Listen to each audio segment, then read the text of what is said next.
It's time to talk sports. It's Hacksaw's Headlines, a panorama of the world of sports, stories, comments, and opinions. Now, here's iconic sports talk show host Lee Hacksaw Hamilton and co-host John Riley. Who wants to talk sports on a Monday? We do, you do. From the Dixie-Line Lumber and Home Center studios in San Diego, coming off a great sports weekend, we welcome you to the Monday Bonus Podcast. Good afternoon, everyone. This is Lee Hacksaw Hamilton, along with my co-host broadcasting his opinions from left field, John Riley, and we welcome you to Hacksaw's Headlines. Podcast brought to you by Dixie-Line Lumber and Home Centers. 9 locations to serve you in San Diego. You got projects, they've got materials, you want ideas, they can help you. Hey, they can be your best friend. Build it, fix it, guarantee you will enjoy it via Dixie-Line. Go to dixieline.com to see all the things that they have to offer. John Riley, good afternoon. Wow, what a great weekend we had of football, the NFL, college football the day before. We got the general managers' baseball meetings just on the horizon. We got a ton of stories to talk about. Yeah, we've got the Players Era Tournament in basketball, F1 racing in Vegas, man, it doesn't stop. So we invite you to stay with us for the next hour plus. But when we're done, because we do sports talk the way it should be done, when we're done putting topics on the table and expressing our opinions, you get the chance to join us. It's called Fans Forum. John, how does it work? It works this way. So you have a question or comment in the world of sports, drop your take in the live chat on Facebook, on YouTube, on X. I see a lot of folks from Winnipeg already piling in. Great to see y'all. And so just drop your question or comment there. We'll get you involved in Fans Forum. Fans Forum coming up right at the end of this podcast. Stay with us and get in line with questions, comments, and opinion. Program note, this is the only podcast we're doing this week. We're taking Thursday, Thanksgiving off for the holiday because of travel conflicts.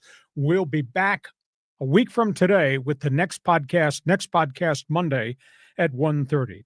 John, let's get started, and a different leadoff topic today because it's basketball season. Yeah, this is feast week, isn't it, Lee? And so the Aztecs are in this big tournament. Yeah, let's talk about the San Diego State Aztec basketball team.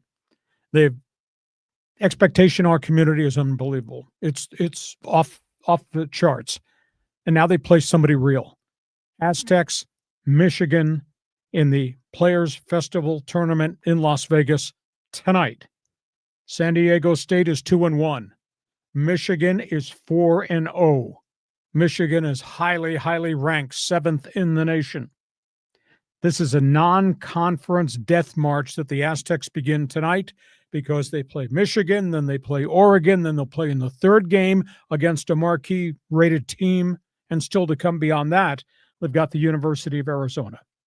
Aztecs have to regroup. They had a short window to try to fix everything that went wrong in their last loss.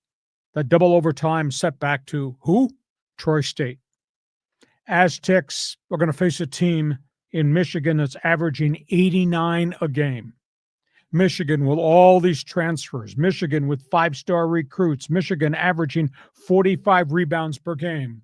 And this is unheard of in college basketball, John. Michigan is shooting 50% from the floor. Well, they have all those bigs down low. Bigs, for sure. Led by 6'9" transfer forward Yaxel Landsborg. He's averaging 15.7 rebounds per game. 7'3" UCLA transfer Ademara, averaging 11 and 10. Michigan's got all 5 starters in double figures.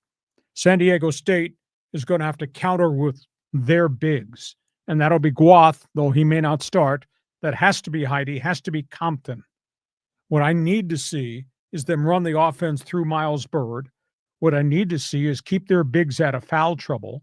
What I need to see is them be able, thank you, Reese Waters, to find their outside shot. What does the rotation look like? I bet fouls are going to play a little bit into this in the first half of the game. And Brian Dutcher called tonight's matchup against Michigan street fight. That's what it's going to be because their bigs are really good. And the Aztecs bigs are good at their level, the Mountain West Conference level, but they're stepping up tonight to play Michigan. What do you see? What do you think? Because the last time they played somebody big, They were trailing by 40 in the second half in that NCAA tournament game to North Don't Carolina. bring that up again. Well, I'm just dealing with reality. Yeah, you are. Okay, so where are the Aztecs in terms of the mix? Because I think it's not been decided. Go ahead. I was going to say that, I mean, they're a talented young team, and you know, the freshmen are good, the transfers are good. You're thinking about big man down low. There's Jeremiah Odin we can add to that mix. So the thing is, will they be able to rebound against these guys? I know they have the Michigan as the one player 7'3" that used to be at UCLA. Mara. So, I mean, even Guath, I don't think is going to be able to go and out rebound that guy head to head. So they're going to have to play their defensive strategy, I think, to keep those bigs out of the paint to the best of their ability. But I expect Reese Waters, Dixon is going to be, you know, he's not doesn't have the flu. You know, he's healthy, hopefully. Hopefully his stroke is looking better. Hopefully Miles Bird, love the guy, but sometimes he falls in love with that gigantic outside shot. I saw some of the drills they were running in video in the arena when they were working out earlier today, and you saw Waters and you saw Bird kind of flashing to the elbow and taking shots from there. I mean, that sounds perfect, you know, rather than always trying to launch the three. So this could be a great opportunity for an upset, but this is going to prove their mettle for sure. They're going to have to play better than they played against Troy State. Oh, for sure. But their defense is their calling card, and their defense has to come and prepared to bust up the rhythm of everything Michigan is doing, from entry passes to how they're going to defend the outside shooters. And Michigan's got a whole pile of them, in addition to Michigan having all these bigs. You're an Aztec basketball fan? Jump on board. Want to hear what you've got to say? San Diego State, Michigan tonight. Question, though. Juwan Howard is out, right? So isn't the coach from Florida Atlantic now the head coach at Michigan? Yes. So this is going to be a little bit of a Final Four reunion for the Aztecs. Exactly. Oh, interesting storyline. And that coach is a hell of a recruiter. Oh, yeah. Okay, so that's all things as we stand right now. San Diego State, Michigan. Only thing missing right now is you go to the Fans Forum box. Give us your opinion about Aztec basketball. John, we go from hoops in the college level to the other street corner. Let's talk NBA. NBA. We'll kick it off with some LA teams. Yeah, let's talk about the Lakers, the Clippers, and kind of walk down the board here. Lakers are off to a 12-4 start. Luka Doncic just is a different player now than he was a year ago. Obviously, the offseason weight training has allowed him to play a lot more minutes. He's averaging 32 points per game. LeBron is back. Austin Reeves is red hot. And a real interesting story. The Lakers have signed shooting forward Drew Timme. Remember him? Gonzaga star. Yeah. He played for the Brooklyn Nets. He played pretty well for the Brooklyn Nets after playing the last 2 years in the NBA G League, and then Brooklyn let him go. He averaged 12 points a game for Brooklyn, so the kid can stroke it, and the kid plays well amongst the bigs. He went to the G League, and he averaged 28 points per game. So the Lakers are looking for first guy off the bench who can shoot and score. So they're going to give Drew Timme a chance somewhere during the course of the season. He just signed over the weekend. Let's talk Clipper basketball. Their offseason deals have failed.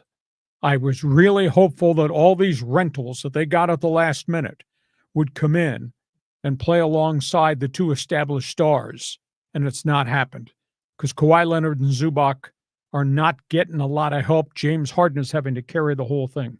The Clippers are 5-12 and really playing poor.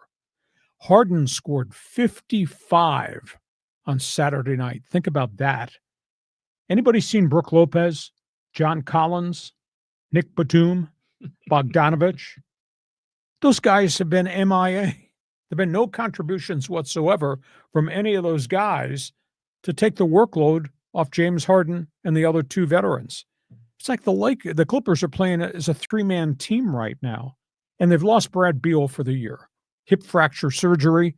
They've asked the NBA for a salary cap exemption. This guy is always hurt. This guy turns out to be a bad acquisition. They have 5 established players on their roster who are not contributing anything to the Clippers. So we'll talk about that. Denver Nuggets, it's a really sad story. You might recall the name Rodney Rogers, first-round draft pick, big 6'9" power forward, played at Wake Forest, was a really good player in the Atlantic Coast Conference. Came into the league and played extensively and played really, really well as a rebounder, and he could score some. Rodney Rogers has passed away at the age of 51. He played 12 years in the NBA. Was an outstanding defensive player, rebounder, a multi-time All-Star player. He suffered a bad spinal cord injury once he retired off-roading. He was a paraplegic, lived his life in a wheelchair. He died from the spinal cord complications over the weekend. He set up foundations. He took all the money he made in the NBA and he poured it into foundations that do research for spinal cord injuries to kids. Oh, nice. Hell of a guy. Passed away, very sad story, over the weekend. Rodney Rogers, formerly of the Denver Nuggets, #1 pick, and at Wake Forest. Not a nice story is what's gone down in Memphis. This public feud between Ja Morant, his coaching staff, the media, the fans, and now it involves Klay Thompson. Klay Thompson ripped Ja Morant, tired of his act. Here's Morant sitting in civvies on the bench, barking at Klay Thompson about his team in San Antonio and all that. And finally, Klay Thompson just unraveled, started finger pointing at Morant during an argument. They had to separate the two. What's Morant walking on the floor for during a timeout, barking at Klay Thompson? And then he bagged on him in the post-game press conference, saying, you're wasting your career, you're being a sideshow, you get paid to perform on the court in Memphis and produce, and you're not acting like that. Whew. Klay Thompson rips Ja Morant. So, John, don't shoot an air ball. Your comments, Lakers, Clippers, the sadness in Denver, and all things bad in Memphis. Well, do you see the highlight reel of what Luka did? I think they were playing the Jazz, and he tipped the ball away and started a break, a fast break, and he bounced the ball through the legs of one of the Jazz bigs, then got the ball back, continued the dribble, and then lofted up an alley-oop. I mean, that was awesome. I mean, so good on the Lakers. They have a nice fast start. I mean, the Clippers, I think Steve Ballmer's getting ripped off here. I mean, all these old guys that aren't contributing.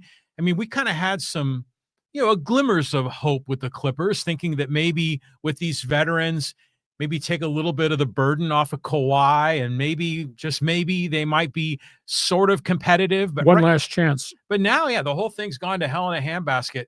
I do remember Rodney Rogers. That's an interesting story you shared about him. But you said he passed, right? So, salute to Rodney. And then, Ja Morant's a problem. I mean, that's what Klay Thompson was saying, that, Morant's just wasting his talent. He should be on the floor showing up, everybody. But, Morant's got, I remember this little kid told me, he goes, AM, PM, anger management problems, man. That's what Ja Morant has. I mean, so he's got to screw loose. He's got to get that fixed. You're an NBA fan, feel free. Shoot a three-pointer. Get here. The fans forum chat box is open. We go from that. Boy, we got a ton of stories to talk about a ton of big games this weekend on the National Football League. Yeah, that Kansas City Colts game was pretty good. All right, let's start. Save the season Sunday. That's a real good headline, and it happened. Here's Kansas City getting schooled by Indianapolis.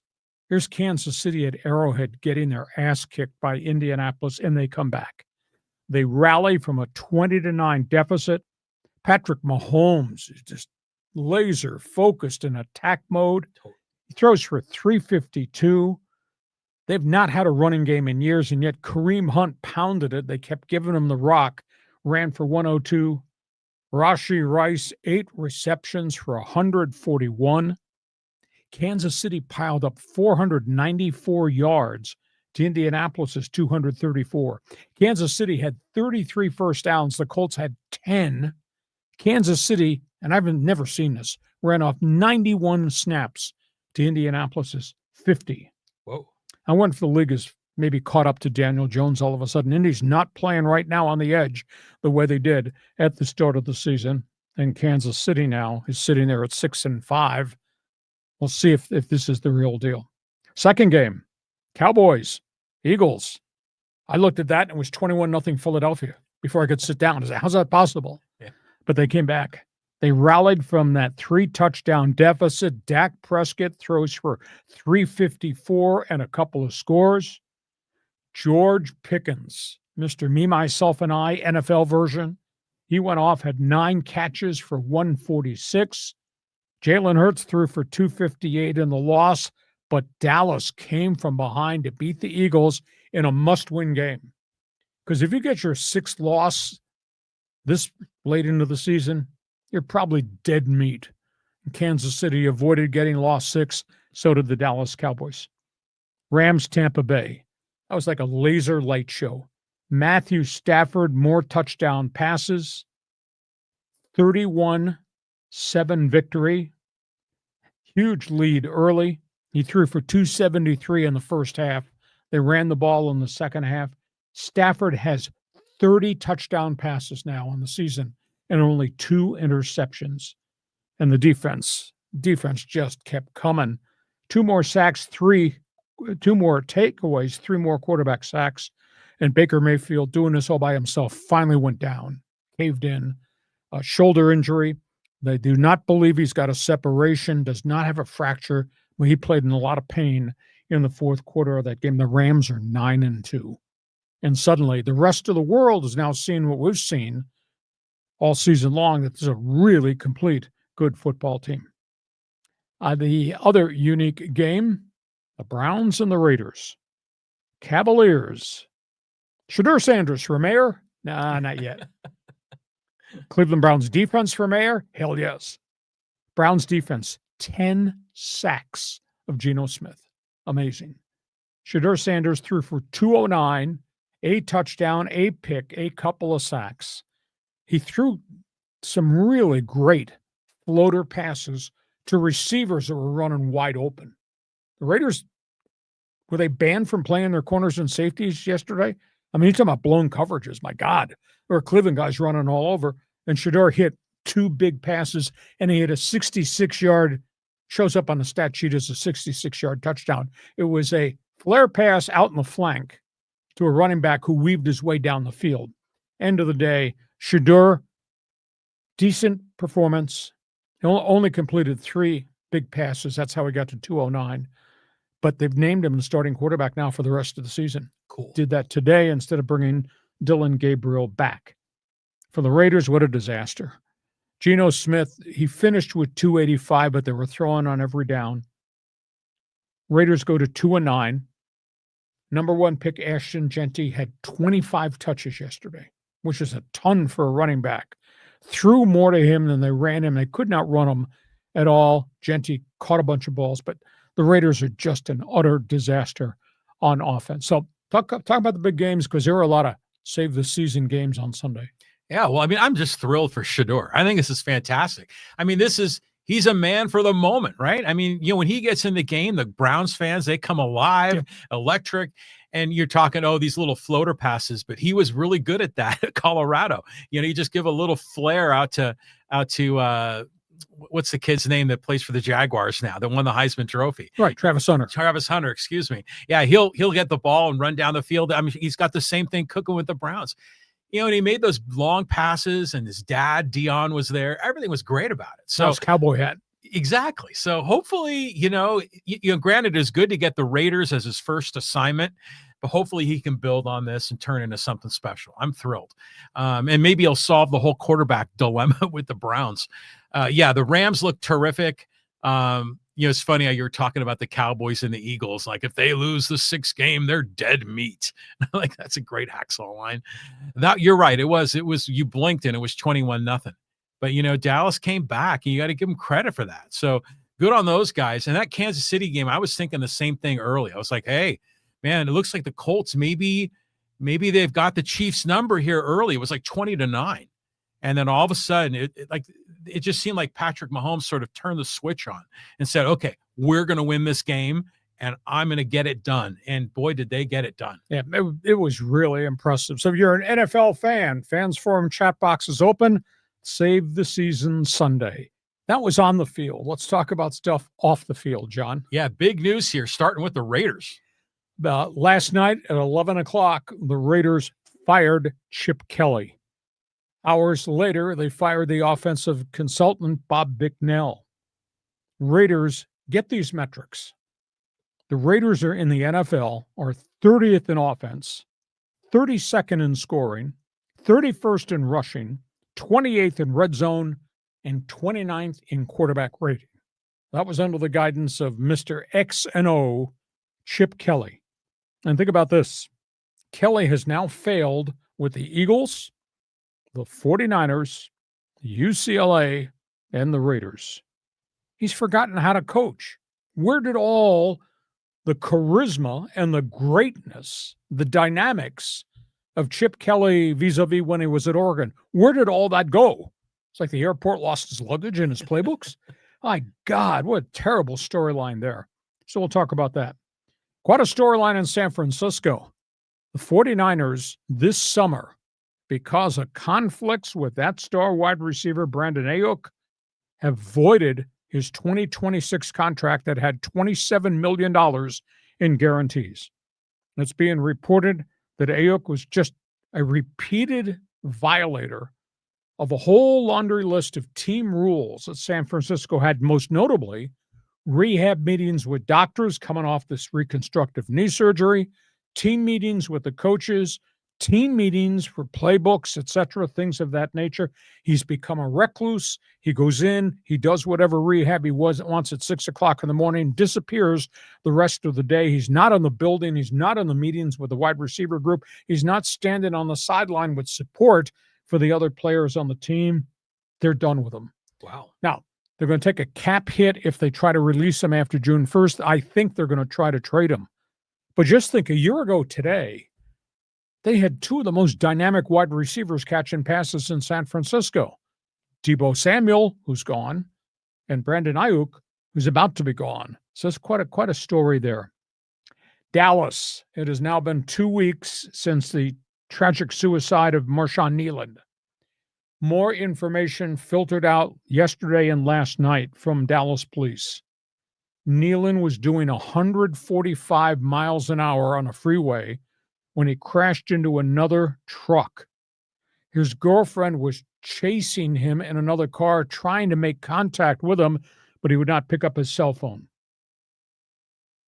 The player, before he got into that high-speed chase, had called Cowboys security director and said, goodbye. Security director inferred, this man's got mental health issues. Am I talking to somebody who's threatening suicide? Kneeland hung up on the security director. Security director called the NFL security. NFL security promptly called Dallas police, and they began the search to try to find out where Kneeland was. And they had no idea. They didn't know if Kneeland was in Dallas, was Kneeland home in Michigan, etc. They found his body in a porta potty. He had crashed his truck, run into the fields, hid in a porta potty, and killed himself.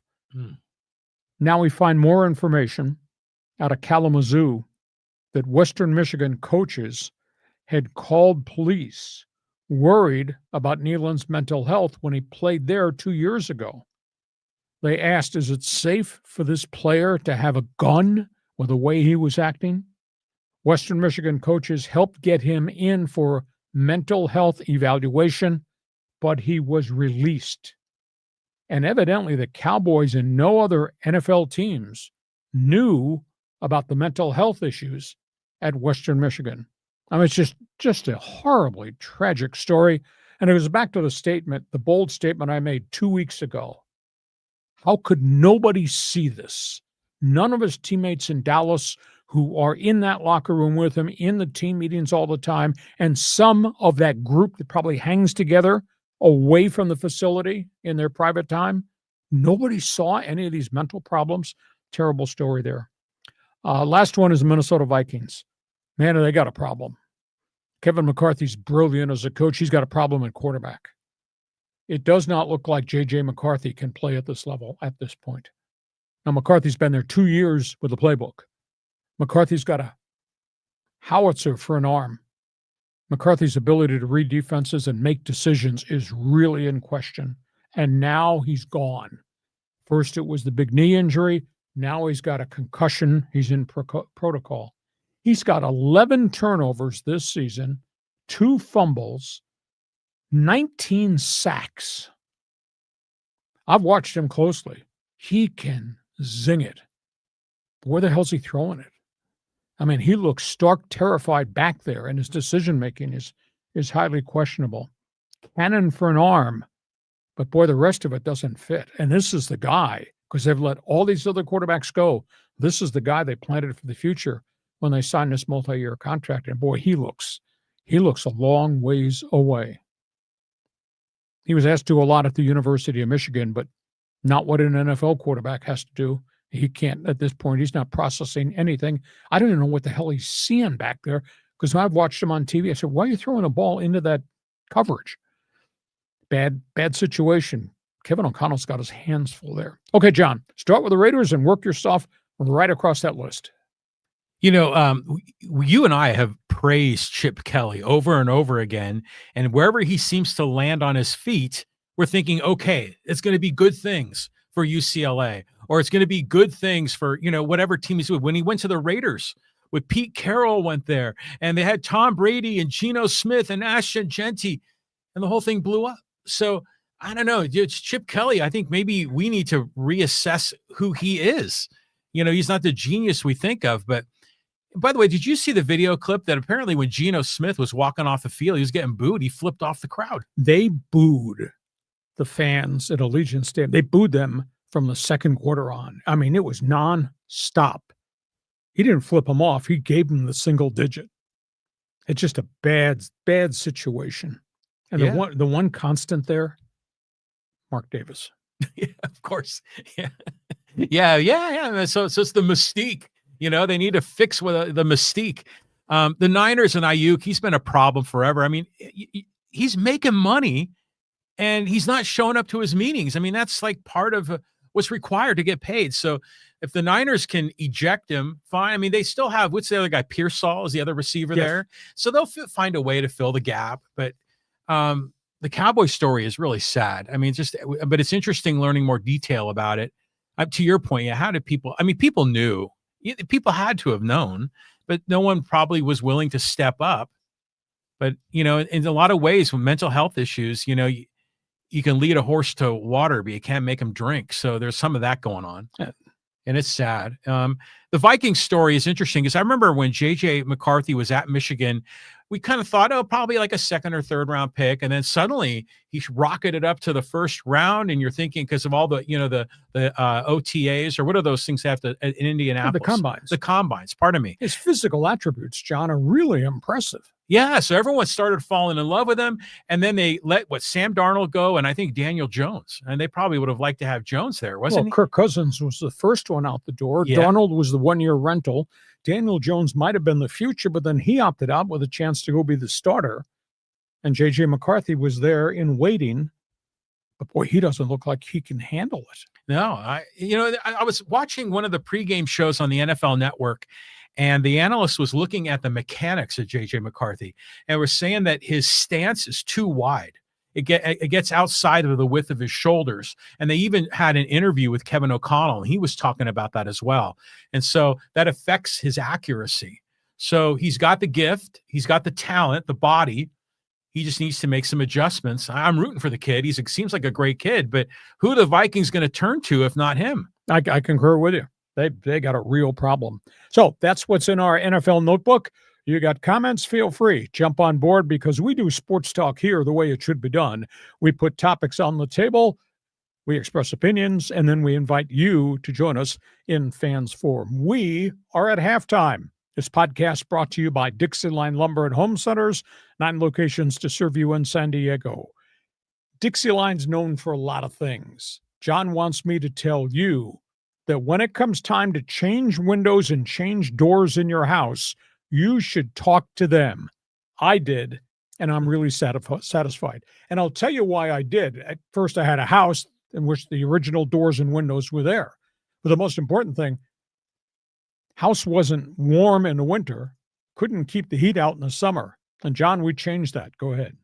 Yeah, I mean, they're a great partner to go there for replacement doors and windows, whether you're going for these big doors, you know, can bring the outside in and the inside out. That's for a big style. Yeah, those are gorgeous. Those kinds of they fold like accordions. They slide into the walls, or maybe you just need, it's just some simple replacement windows for bedroom, bathroom. You want something that's sturdy and cheap, and not cheap, but inexpensive, and something that will be installed by pros to get it done right. The folks at Dixieline are great for that. So, and by the way, it's holiday season is here. They got the stocking stuffers, the Dixieline gift cards. That's a great thing to get mom or dad. Dixieline. Build it, fix it, guarantee you will enjoy it. Doors and windows included. Go to Dixieline.com to see all the things that they have to offer. We are at halftime. When we're done putting topics on the table, you get the chance to participate. John, we got so many new people that are sampling our podcast, the live stream. How do they join Fans Forum? Well, a lot of guys have already figured it out. We can see them here in the list on the computer. So, I see John and Casey and Callan. I see Richard. What is this? There's another new name there. Is Amro Kade, I think, if I'm reading that correctly. So we got a lot of new people in there, plus our old friends, but just pile in. If you have a question or comment for Hacksaw, type it in the live chat on YouTube, X, or Facebook. And a couple of reminders. We're on today. We're going to be off on Thursday and Friday because of travel issues. We won't have a show at the end of the week, but we will be back here Monday at 1:30. So we hope you have a great Thanksgiving. For the first time, we're taking a bit of a Thanksgiving break back here on Monday. Hey, just a couple of other items. You can really help make this thing grow, and this podcast has exploded. Give us a thumbs up. Hit the follow button. Want you to subscribe. You can give us a 5-star rating, which really helps us a great deal. You like sports? Check my website, LeeHacksawHamilton.com. I write on it every day. It's absolutely free. It's the first thing there in the morning that you can check. You get the best 15 minutes in sports. You get my one man's opinion column. Also, want you to join Hacksaw's Insiders Group. You'll get on our special email list. We send out 2 emails a day. Nobody else has access to the kind of info that we're making available to you. Register for the Insiders Group on the homepage right on my website. You're on social media. Join my Twitter all-star team on X. Just type in Lee Hacksaw Hamilton. Hit the follow button. Want you to share. Tell everybody in your address book what we do Mondays and Thursdays at 1:30. Subscribe. When you subscribe, you will get the alerts, ding, ding, ding, ding, when we put additional videos. Does it ding when you get the alerts? What the hell is it? Is it a bell? What is it? Anyhow, You'll get the alerts. We put new stuff up on the YouTube channel. Quit laughing at me. No, you get an alert on your phone when we drop a new video. It's all good, Okay, so lots of ways for you to follow us in addition to the Mondays and Thursdays podcast, and we thank you for being part of our team. And again, when we're done, Fans Forum for you. Okay, John, let's move to the second half of this show. Okay, we talked pro football. Now let's get into college football. Bruins, Aztecs, and money. All right, let's talk first of all about financial storylines that are out there. San Diego State, final regular season home game, papered the house. Yeah, how many showed up for that final home game? 15,000. Just terrible. It has just been a struggle, and they're giving away volumes of tickets, and with free tickets in the hand, people aren't coming. And the bigger story behind the curtain has now surfaced. I kept hearing stuff about this. They got big financial problems in the athletic department. San Diego State is $11 million in debt in the athletic department, and the operations of Snapdragon Stadium, $25 million of debt on the books at SDSU. It's a big issue. San Diego State has proposed to the university a hike of student fees, increase it 45%, with virtually all that money going back into Aztec athletics. Now, the reality is that the dollar value would go from $580 per year, which a student pays. If San Diego State gets the approval, it would go to $840. $840 sounds like a lot of money, but they've not had an increase in student fees for this fund since 2009.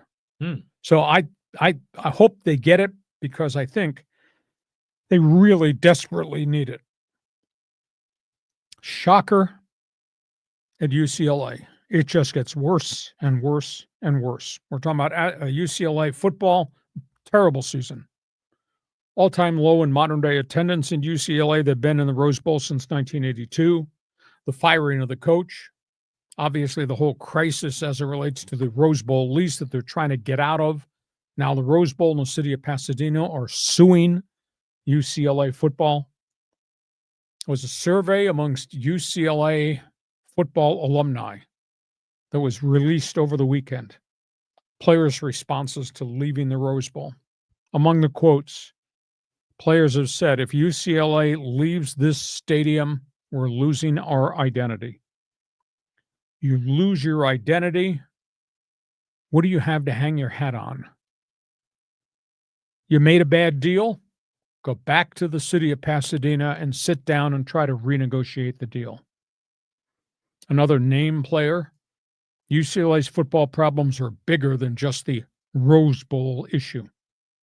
Other players said, SoFi makes sense. Program needs a dose of fresh air. Need to start all over in every direction possible. So they've got just monstrous money problems, football leadership problems, one-loss problems, and heritage and legacy problems at UCLA. I would have never thought we'd ever be talking about UCLA in such a negative tone. So, John, talk about Aztec dollars and UCLA Bruins' big issues. Yeah, let's talk about the money. It always comes down to the money, doesn't it, Lee? Yep.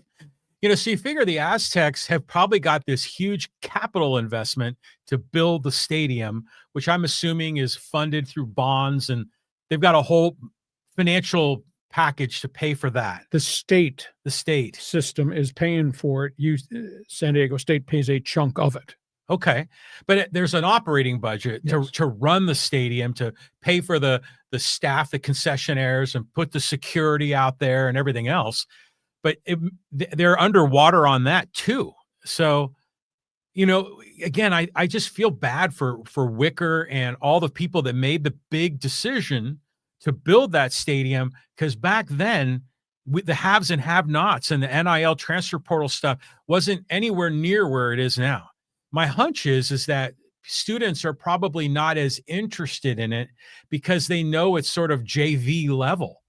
But, you know, this is our local team. I mean, we need to get out there and support them. So the whole thing's just really sad. And it's kind of tough, though, charging students that maybe they're not there to go to San Diego State for sports, but, you know, should they have to pay more? I mean, that's a tough sell. Would that vote be of the students? I'm assuming so. Yes. Yeah. So that's going to be a tough ask. What about the UCLA mess? You know, I remember back in the late 80s, you know, I was living up in LA, and the students then, I would ask them, how do you get to the games? They go, oh, they bus us and everything. But from Westwood to Pasadena, that's not a simple drive. Mm-hmm. And if you want to pack that with students, it makes sense if it's just right down the 405. So I see why UCLA would want to go there. The Rose Bowl is historic, but it's not all shiny and new like SoFi. So I can see why they'd want to move there. But, you know, a contract's a contract. So UCLA's got more important issues, in my opinion. You know, let's get the right AD, the right coaching staff. Let's turn this program around, and we can worry about the facility as priority number 2. But I think they're going to have to go back and try to renegotiate. Okay, here's the sidebar thing. The last question at today's Monday Sean Lewis press conference had to do with fan support, lack of attendance, alumni. And by the way, that question was asked by... Good for you. And he gave a really strong responsive answer. Something to I asked, what is your gut reaction to your team being 10-2 and nobody coming to see your games? Because there have been more 15 and 17,000 turnouts than there have been 32 people in the building. And I also compared it, I said, because this town, all these alums have supported this program in the past in football.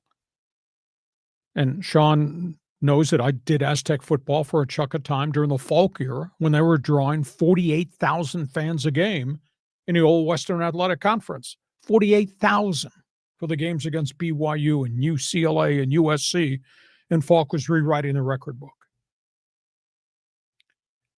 And he also knows the history of this city supporting football and the fact that I'd done the Chargers and how they draw 65,000 fans per game. I said, what's your message to the, quote, Aztecs for life? All these people who live here, supposed to be big fans of San Diego State, aren't showing up. What do you tell them? And he just said succinctly, we have done our job. We win this weekend. We're 10-2. We have done our job. I know this is a football crazed community based on what has happened at San Diego State, based on what it used to be with the NFL. We have done our job. What he didn't say is what I will say as a follow-up. Aztec fans, why don't you do your job? Fans, friend, and alum. And I'll ask the people out there that watch this podcast who might agree with me or may totally dislike me. You tell me why Aztecs for life don't support the program. They've raised money to keep the players here. Their burgeoning checkbook now has a $1 million secret donor who will match money. If they can get to $1 million, he will match that $1 million, which is critically important to keep funding the NIL so the Aztecs can stay competitive and keep their players. But you tell me, they're an Aztec for life, supposedly. You tell me why fans don't come to games now. You're 10-2, and there's 15,000 fans after they give away all these tickets that only show up. Got a response? I'm glad you asked that question. It's a fair question to ask, but it's sad that the question needs to be asked. At this point, with a 10-2 team. Yeah, well, they're not 10-2 yet. Well, they could be 10-2 if they beat New Mexico. But Sean Lewis is right. He's doing his job. He just needs to win games, baby. And, you know, the whole support system at San Diego State and the marketing and the student section and, you know, all of that is outside of his scope, even though he might be the face of it. So it's tough. And I would imagine Sean Lewis privately probably feels a little discouraged, you know, and there have been rumors of maybe Sean Lewis is going to be the next UCLA coach. And I mean, it makes you wonder if he would feel like he's not being appreciated here in San Diego. Okay, I'm challenging San Diego State people who watch this podcast or just football fans in general. Why are you not supporting the only team that's left in town that plays football? Feel free, jump on board. Fans Forum chat box is open. All right, John, let's talk about the weekend. Oh, man. Saturday was almost as good as NFL Sunday. Saturday was damn good. Yeah, you were really looking forward to this Oregon-USC game. Oh, Oregon Ducks, USC. I think the big storyline is Oregon is 53-5 at home. What an unbelievable place to play. Dante Moore, the kid quarterback, throws for 257 and 3 touchdowns. They got heavy-duty running backs. Noah Whittingham ran for 104. They beat him with explosive, creative, exotic formations that USC just could not cover. Had an 85-yard touchdown punt return, the Ducks did. Jaden Mayava threw for 306, 3 touchdowns, couple of interceptions. He kept throwing into double coverage because he had a lot of pressure on him. I don't understand Lincoln Riley. Bizarre play calls down on the goal line again. This keeps happening. You're running reverses with your wide receiver, taking the ball off the line of scrimmage rather than trying to play power ball and just punch it in. And he was down there on a goal line standing, didn't get it in, running crazy stuff. And the worst thing is to get on the plane to come home. They missed the playoffs for the 4th year in a row at USC. USC under Lincoln Riley is 0-5 now against top 10 teams. They're not a power broker in the Big Ten Conference, and they don't play on the road very well in Big Ten Conference games. So it was unbelievable, the excitement, the enthusiasm, the culture of Oregon football, and it's unbelievably disappointing that USC is just another team. It's not in the playoffs. And all the world's in the playoffs now because it's a 12-team party. Aztecs, they're 9-2, living off their defense, living off their run game. They slogged their way to another win against San Jose State. They can win it all. They play Friday at 12:30 in the afternoon at New Mexico. Wow. Credit the defense, interceptions, sacks, tackles for losses, third down stops. They are ranked in 6 different categories inside the top 10 in NCAA stats in the nation on defense. I mean, it's just, I asked Sean Lewis, I said, pick an adjective or pick an adverb, Sean. Again, put my hand up. Give me an adjective or an adverb to describe who your defense is. He thought about it. He might have thought about it 20 seconds. I said, I want one word that describes it. He doesn't talk in one word. No. And the word was elite. Yeah, that's a good one. Damn right. And then he proceeded to give me a 4-minute answer. Why? Now, I will say this, and people are not going to necessarily agree. They've gotten about every freaking break in the book they could get this year in what could be a 10-2 season. I mean, San Jose's quarterback went down. That kid had thrown for 3,000 yards this season, went down with a knee injury early. Boise had lost their starting quarterback. They played a backup against San Diego State. Fresno went with a kid that was playing his first start ever in the Mountain West Conference against this defense. You know, they played the first half of the schedule against a lot of weak-ass teams, and when they got to play the big boys didn't have their quarterbacks. So they're going to go play New Mexico, which has played really, really well. They got their coach, came in from Idaho State's done a hell of a job. Transfer portal, he brought his whole Idaho State team with him, which has made New Mexico pretty competitive. So, Aztecs, they could be 10-2. There is not a person on the face of the earth outside of Sean Lewis and maybe his lovely wife that would have ever thought these dudes would be 10-2 this season. It's great. It is. I concur with you. We'll talk about UCLA. They get whacked by Washington, got killed up in Seattle. Bruins are now 3-8. What a nightmare. Not enough players. Quarterback is hurt. Quarterback has already announced he's leaving after the season. They got the debt, the lousy crowds, the Rose Bowl lawsuit, the alumni petition by former UCLA football players to remove the athletic director, and the coaching hiring failures. What a mess UCLA is. Just talk about a couple other storylines here. Let's talk about the situation. North Carolina, 4-7. They got snuffed again. Not a good situation at North Carolina. And then off the field, I knew she could not stay quiet all year. Jordan Hudson goes public and just reams people. She's going to file a defamation lawsuit against Pablo Torre, the investigative reporter, for defamation of character, because he's about to report on their, quote, coach hot pants relationship. She's become just a freaking distraction. It's a circus. No, the real circus is what happened on Friday. Steve Belichick, the defensive coordinator, Bill's son, Steve Belichick's wife, went public. Oh, I heard this. In Chapel Hill. This is good. I wrote all about it. She called Jordan Hudson a control freak, bat crazy, says she's twisted Bill's brain. She's a distraction all day, every day. And it's time for Coach Belichick, for Bill Belichick to choose between family and her. Yikes. That's quite a story. Colorado, they are now 3-8. And Coach Prime, Deion Sanders, says we need more time. For the first time, he admitted they're wrong. He says, we don't have the right roster to make this work. That's on us as coaches. For the first time, he's kind of admitted maybe he's made a lot of mistakes in the transfer portal. They can't compete. They can't run the football. They can't protect the quarterback. They can't play defense, especially defensively up front.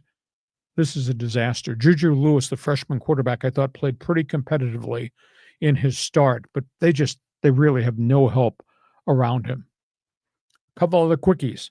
Cal Golden Bears, this really stunned me last night, fired Justin Wilcox, the head coach. They've named Nick Rolovich, former head coach at Hawaii and the head coach at Washington State, to come in to be the interim coach. He'll probably wind up with a job. This was all triggered by Ron Rivera, who's their general manager, making that change at Cal. And at Oregon State, A weird story out of Corvallis. I don't know how to connect the dots to this, but there are reports at this hour that Oregon State has talked to Rick Neuheisel about coming out of retirement, taking over the program, and bringing the kid, the offensive coordinator from UCLA, Jerry Neuheisel, with him. That's one name that's out there. Another name that's out there is Paul Christ, former Beaver assistant, coached at Pitt, coached at Wisconsin, had some moderate success. We think Oregon State's going to name a coach maybe by Thanksgiving or right on the weekend. So that's where we are in the coaching carousel on the coaching front in college football. John, your response. Bill Belichick, man. Hey, he's getting some, but I saw a video clip that, Jordan Hudson apparently competes in these adult level cheerleading events. And he was there. You see him in like a folding chair in the back corner, and you're just like, oh man, so the whole thing is just wild. It's a great story. It is. It's a funny story. And I'm rooting for Coach Prime. I think he probably fell in love with getting too many guys that were skill position guys, didn't have the big man up on the line on both sides of the ball. But when you keep changing every year in the portal and you still don't come up with the right guys, and everybody's buying into his sales pitch, obviously you included, and it's not worked. I mean, he's got a roster that can't compete, and we're now 3 years into the mission.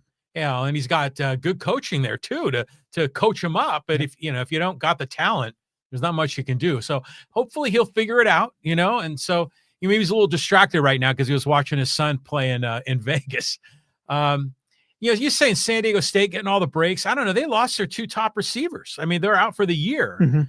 So I don't know if they've gotten that many breaks. But I'll tell you what, that Chris Johnson kid, you see that interception he made in that game? Great player. He is hella good. So, I mean, they're saying first, second round. I mean, wouldn't that be unexpected? We knew he was good, but he's really kind of moving up the charts, don't you think, Lee? Very much so. Very impressive. And what'd you think of Oregon versus USC? Yeah, I mean, that was a game that just seemed like SC could just never quite get into it. They were clearly overmatched. And you're right, Lincoln Riley's just kind of making some kind of crazy calls there. Who is that slot receiver that they have for SC? He's really good. Mekhi Lemon. That's him, yeah. And so that's the guy I think they're trying to get creative with those jet sweeps and things. But, USC used to always be a power, running back, student body left kind of a thing. I mean, you got to, when you're at the goal line, especially when you're in Autzen Stadium, you can't try to get cute. I mean, you got to just bulldoze in. Yeah, the calls have been weird, and they've happened on a consistent basis. Why you're running this at that point in the game at that field position? So somebody's out there's a college football fan. We're throwing a lot of information out your way there. Join us in the Fans Forum chat box. John, we go from all things football. We got baseball to talk about because things are starting to happen. Yeah, the baseball season never quits. Here we go. Okay, let's just start about the deals because they're about to begin. They have begun. The Padres, sources tell me the Padres are shopping at Lane 1 at Dollar General. A.J. Preller is intrigued by Texas Ranger outfielder Adolis Garcia, who was a surprise non-tender at the end of last week. Now, this guy hits for power. This guy has had a good year or two batting average-wise, but his career numbers are strange. 237, but he's bopped 141 home runs. You can probably get him at an affordable price. Ding, ding, ding, ding. Padres, aisle 1, Dollar General. Second one, looking for pitching. Padres are intrigued by Cody Ponce, 17-1, pitching in Korea. Now, he's a Mexican, had no success here, didn't have great velocity and control problems, went there, reinvented himself, and he went 17-1, which is an all-time record. And his velocity is up to 97 miles an hour. Ding, ding, ding, ding. He's available aisle 2 at Dollar General. So maybe you get him. Now, where are the other guys going? Report this morning, Michael King, Padres, visiting Miami. The Marlins are stockpiling a lot of young pitching. They're looking for a front end of the rotation veteran to go with the other pitchers. Marlins have developed a decent young batting order, but they're looking for a veteran pitcher. Michael King might get the price he wants to pitch for the Miami Marlins. Robert Suarez.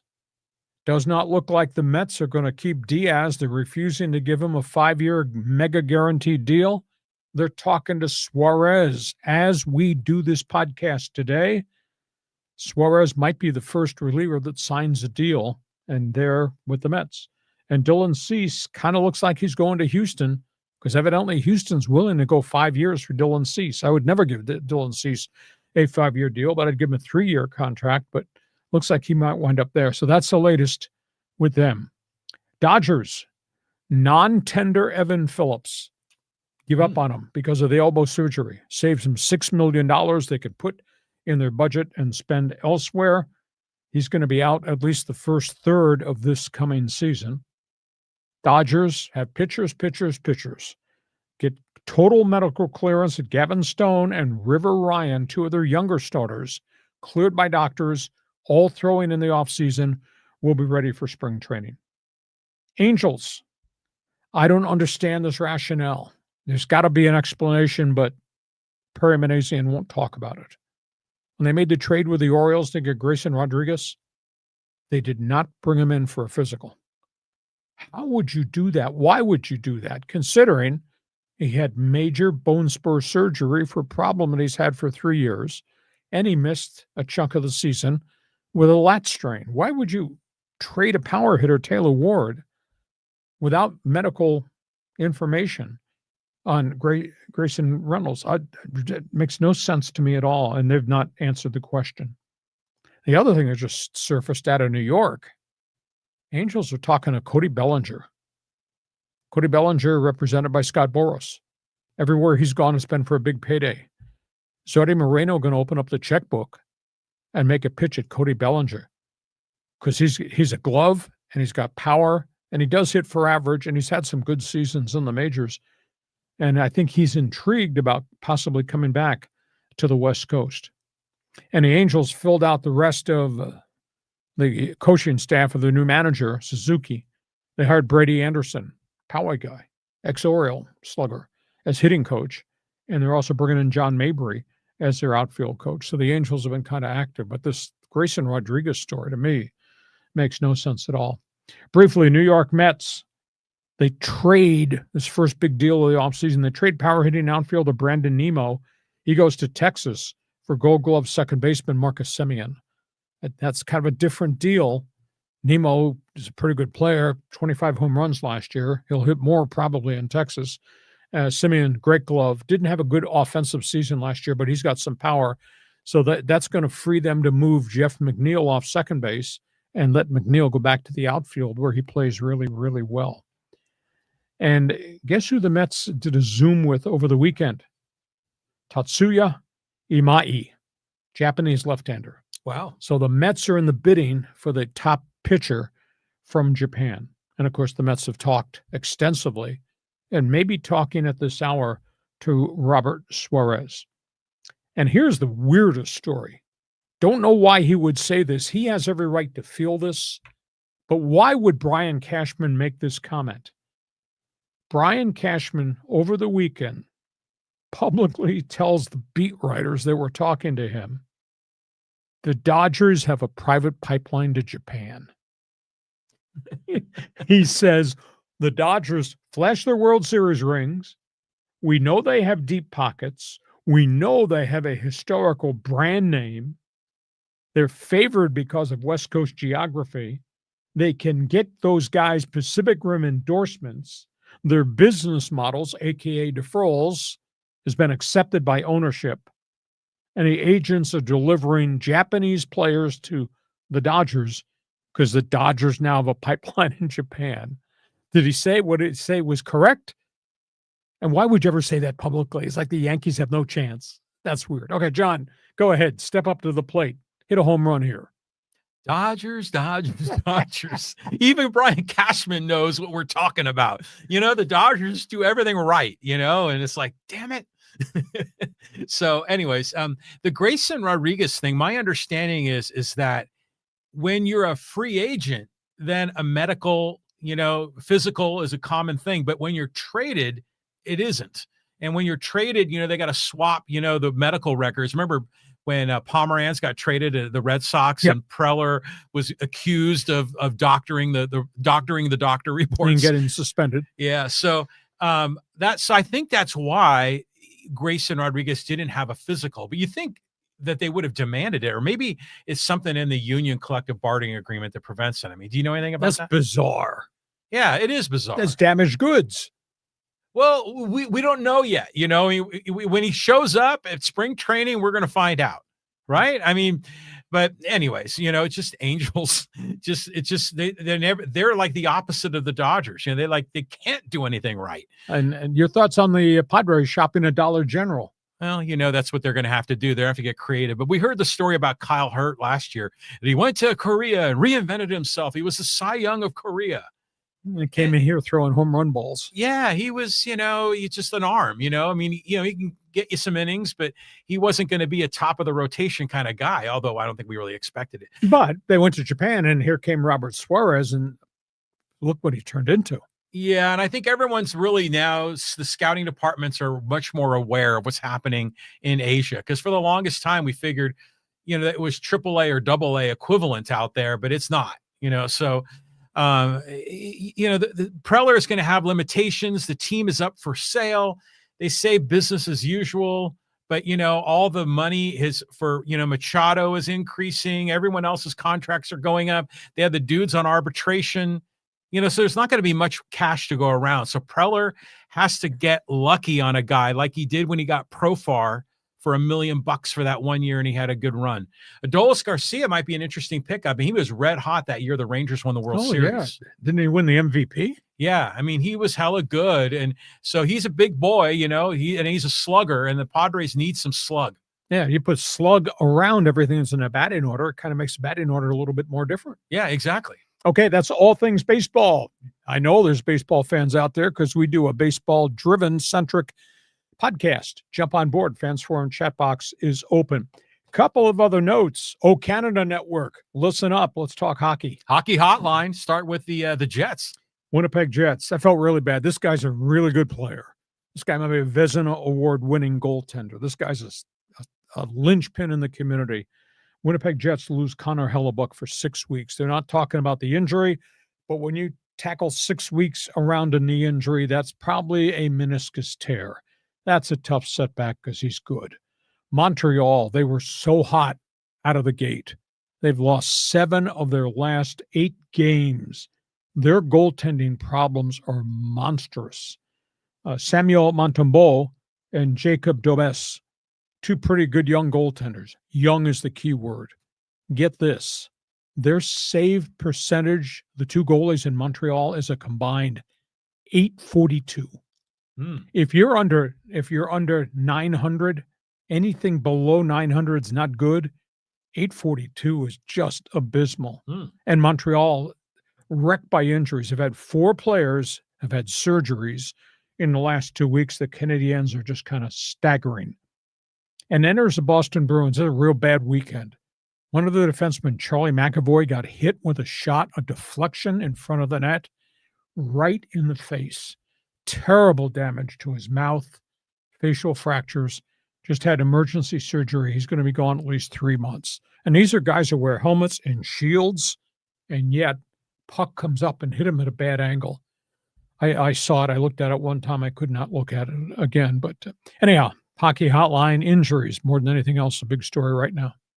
Yeah, I mean, you see those guys, they get losing teeth and stuff. I mean, there's a lot going on. I'm surprised they don't have more protective covering. I mean, you ever heard of like a Jofa? It's like a plastic thing that goes over your mouth area. Well, some guys wear that. It's not mandatory, but some guys wear it. The other thing is throat guards. You get hit in the throat with a deflected shot or a high stick, accidents, that stuff happens all the time. I mean, you could have severe damage to your larynx, your vocal cords, an artery, etc. Yeah. Now they've put into effect in the American Hockey League and in the East Coast Hockey League and in all of the Canadian junior leagues, throat guards. You wear, it looks like a turtleneck sweater, but it's got a big protection here. Yeah. I'd like to see that in the NHL, but the players you got to bend players' arms to do anything different that is not what they've experienced growing up. I mean, when they first put helmets into place, Players didn't want to wear helmets. Well, they're tough guys, right, man? Yeah. Oh, I don't need that, you know? So it's tough, man, to see that. And by the way, yeah, that 842, I mean, even I knew that. And I'm not a big hockey guy. I know that's not very good. I mean, I'm always amazed that they can score at all. I mean, when the goalie's got those big leg pads and the glove, and they're usually big men, and they're blocking that little net. I mean, I'm shocked that, you know, that the average shooting percent or the average block percentage isn't like over 95%. Yeah, and 842 is just a ghastly bad number. Now, both their goaltenders are young, and Montembeault played pretty well last season. But when you compare the history, I mean, Montreal's had such legendary goaltenders. I mean, starting way back in the day, I'd know about it. I forgive you for not knowing about it. But, you know, back in the day, it was Jacques Plante and Kenny Dryden, the late Ken Dryden, who we just talked about. And more recently, Corey Price, who just had to retire because of an arthritic knee condition. Montreal has a lineage of greatness in goal. And to have your two kid goaltenders with an 842 save percentage, wow, not good. Not good. Okay, so we go from that. Last topic on the table. Oh, we're going to talk soccer. We're going to talk auto racing. Yeah, San Diego FC, big game today. Win and go on, lose and go home.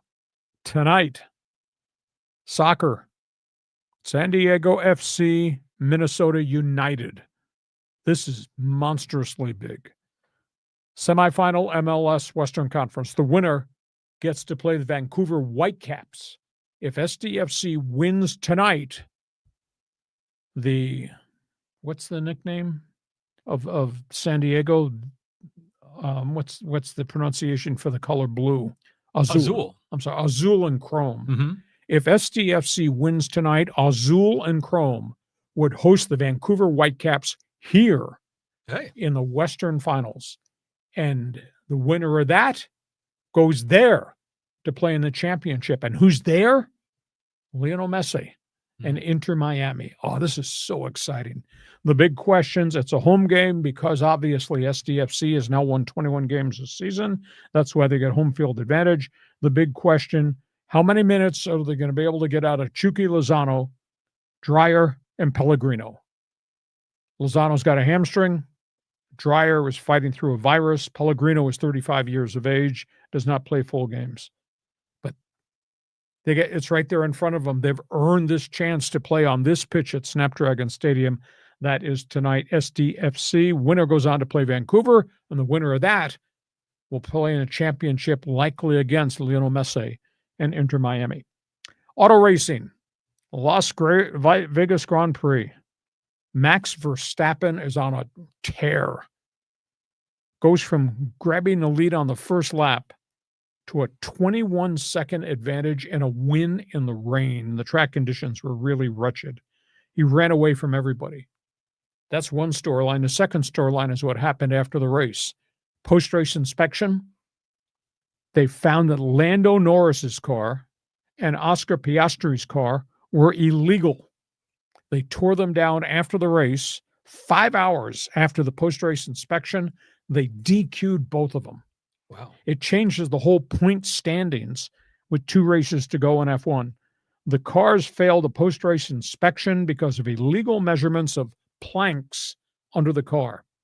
There are planks under the car that protect the tub of the car. As the downforce pushes the car down in certain parts of the track, the planks rub and the planks wear. Well, they found the planks, by just millimeters, were beneath the total they needed to be for the cars to be eligible. Millimeters? Yeah, millimeters. It's absolutely amazing. Wow. The teams filed a grievance. F1 says no. Team said these cars were illegal when the race started. The planks were illegal, so it was a wear and tear factor. The planks were under the legal limit in the post-race inspection. And if we didn't have enough of that, then we have the whole mess with Ferrari. Another incident in the garage after they finished really badly. Charles Leclerc, Lewis Hamilton just lost their mind talking to the media again, saying this team is an utter failure. One guy qualified 9th, Sir Lewis qualified 20th, couldn't run in the rain, bad tire compounds, lousy pit stop. Just F1 is such drama. My God. End of the day, Captain Cutthroat Max Verstappen has cut Lando Norris's lead in Formula One down to 24 points with 2 races to go. And he's got a chance of winning another championship. And he was dead and gone at midseason.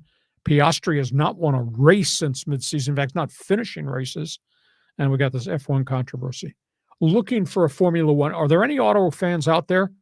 Or am I the old lone guy standing on a street corner by himself, lonesome cowboy that pays attention to F1? These stories, I love soap operas. This drama, John, is great. So go ahead, corner kick me and tell me about FUFIA and what they did. Okay. Well, first of all, it's a huge opportunity here for San Diego sports, isn't it? I mean, this is a chance the San Diego has of winning a national championship in something, and so this is exciting. I'll bet you they're going to sell out Snapdragon. Oh, yeah. And it kind of goes to show you how, the buzz in the community compared to what's happening with Aztecs. This is a sports town. It's fully capable of selling out that facility. And so San Diego FC is going to prove it tonight. So that's the model that, Sean Lewis has got to figure out. But it's good to hear that, that Chucky and Dreyer and Pellegrino are all going to be there, healthy, ready to go. So apparently this is like a clash of styles, the way these teams play, both great head coaches. So I'm going to be like wearing out my remote control because I'll be watching Aztec basketball at the same time tonight. Called split screen, dude. Yeah, there you go. Split screen. And then, to the other point with F1, I mean, I give you props. See that I don't know anyone that covers auto racing, back in talk radio or much on podcasting, but you do it and you do it consistently. And that's what I loved. Many things I loved about you back in the 90s when I was listening to you on Extra 690 is that you were consistent because you would talk about NASCAR and IndyCar and maybe not as much F1 back then as you do now. But, good on you for keeping it going. It was great they had a race in Vegas, by the way. Okay, it's time for you to take over the rest of this podcast. Fans Forum. This podcast is brought to you by Dixieline Lumber and Home Centers, 9 locations to serve you in San Diego. Just go to Dixieline.com, see all the things that they have to offer. John, I am ready. Just a program note again for everybody. We're going to be off for the Thanksgiving holiday because of travel issues. We'll be back Monday. Next podcast, Monday at 1:30. John, we got a ton of things here that fans want to respond to. Fire away. Yeah, I know you still want to go on Thanksgiving, but you have a football agenda you got to be watching. Yes. Okay. All right, let's kick this off with our friend Richard. Richard, thank you for the donation. Hey, sad reality for San Diego State. Even if they run the table, they will never get a playoff bid. We'll get an invite to a mid-level BS bowl game. A 9-3 SEC team is more valued. It's all about TV ratings. Well, understand this, though. Right now, the Mountain West team, and they're not going to be rated. Whoever wins the Mountain West Conference Championship game, they're not going to be in the upper echelon, so therefore they're not going to be rated.